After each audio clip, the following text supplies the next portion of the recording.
meu propósito? Primeiro, é necessário um olhar para dentro. Eu não encontro o meu propósito olhando para fora. Isso quer dizer o que é uma necessidade de autoconhecimento.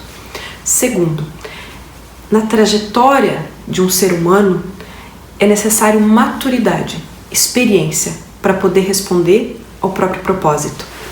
Geralmente, essa compreensão do próprio propósito existencial, ela emerge entre os 30, 34 aos 45 anos. É uma faixa etária onde a pessoa tem uma maturidade, já viveu experiências para poder compreender o seu propósito existencial. Por quê? É pelo existir, é pelo fazer, é pela ação que eu compreendo quem sou. Não é um exercício apenas filosófico, é um exercício existencial. Pois bem, então, entendi que eu preciso de maturidade, de experiência.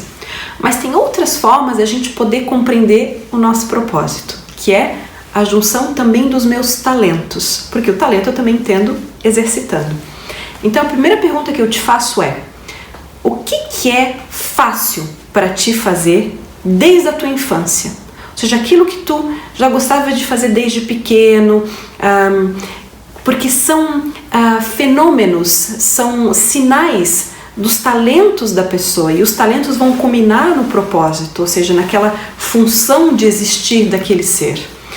Então, por exemplo, se eu já tinha um talento de comunicação ou de cuidado desde a minha infância, eu posso identificar isso hoje também pela minha profissão, o meu propósito. Outra coisa importante, gente, a profissão não é o propósito. A profissão é o meio para exercitar o propósito. E eu posso ter várias profissões. Por exemplo, eu posso ter a profissão de professora, de consultora, de coach, de empresária, empreendedora. São várias profissões, concordam? Para exercer um propósito maior, um sentido de existência maior. E essa é outra maravilha do nosso mundo de hoje, que a carreira ela é composta por várias profissões, não precisa escolher só mais uma coisa. Vamos pegar o exemplo do Leonardo da Vinci. Poxa, que tinha um propósito de trazer o humano para o centro da ciência. E ele tinha várias profissões, ele não tinha uma apenas. E isso foi fundamental para ele exercer o seu propósito de vida, ok? Então, para entender o meu propósito individual, eu tenho que entender também os meus talentos e eu preciso de maturidade para esse autoconhecimento. Uma outra forma importante é poder se confrontar. Por quê? Porque o ser humano é um ser social, nós aprendemos pelo outro. Então, se eu quero entender um pouquinho mais do meu propósito, é importante buscar um consultor, um coach com formação profunda para poder contribuir com a conscientização do meu propósito. Sabe por que é importante, gente?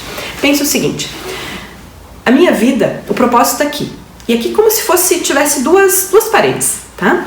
Se eu sigo esse caminho, eu tenho a minha realização existencial, que é a felicidade interior, a paz, a saúde, a prosperidade, assim por diante. Se eu fujo desse caminho, aí começa a virar dor, entende? Eu bato aqui e dói.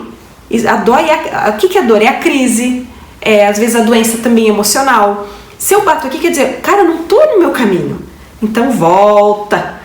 A próprio estar mal é um sintoma, é um fenômeno de resultado. Ou seja, não é por aqui. Hello, olha para dentro, ok? Então, encontrar o propósito é um caminho interior de autoconhecimento e de se exercitar o tempo todo. Para isso eu preciso de coragem, eu não posso ter medo, eu não posso ter apego, eu não posso ter raízes, porque o ser humano, gente, não nasceu com raiz, ele pode ser livre, ele pode fazer escolhas, ele pode se movimentar, ok? E esse é um caminho extraordinário. O sentido da vida é o ser humano também encontrar a si mesmo. E é vivendo que a gente encontra, é fazendo. Muito bem, esse é o como encontrar, algumas dicas de como encontrar o propósito individual. A outra coisa é os sonhos, tá? Que tem um curso aqui na Sonata Brasil só sobre esse tema. Porque os sonhos vão indicando se eu sou amigo de mim mesmo, se eu estou administrando bem a minha vida, se eu estou no caminho do meu propósito. Então, autoconhecimento. Muito bem, como eu faço para identificar o propósito de uma empresa? Ele está muito relacionado com o propósito do líder, dos fundadores, ok? O líder, porque a empresa é um produto, é uma projeção do mundo interior do líder. Se o líder entende a si mesmo, ele tem como entender o propósito da empresa, ok? Porque a empresa nada mais é do que a externalização do seu propósito individual.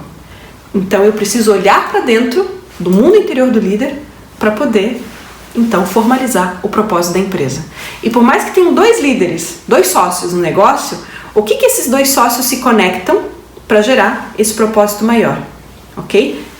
Todo indivíduo tem um propósito único, mas pode ser complementar com o do sócio. Esse é um dos critérios de escolha do sócio, tá? Complementariedade de propósito e de competências, valores alinhados. Então essa é uma outra dica para a gente poder formalizar o propósito e responder o porquê. Qual é o sentido da existência dessa empresa?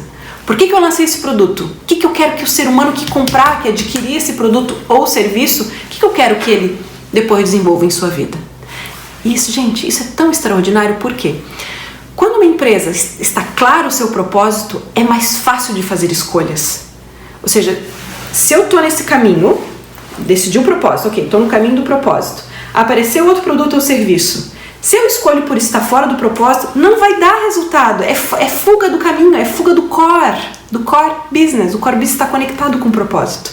Então, quanto mais eu formalizo, mais eu consigo tomar decisão. Isso é fantástico, a economia de tempo é resultado mais, não digo mais rápido, mais certeiro.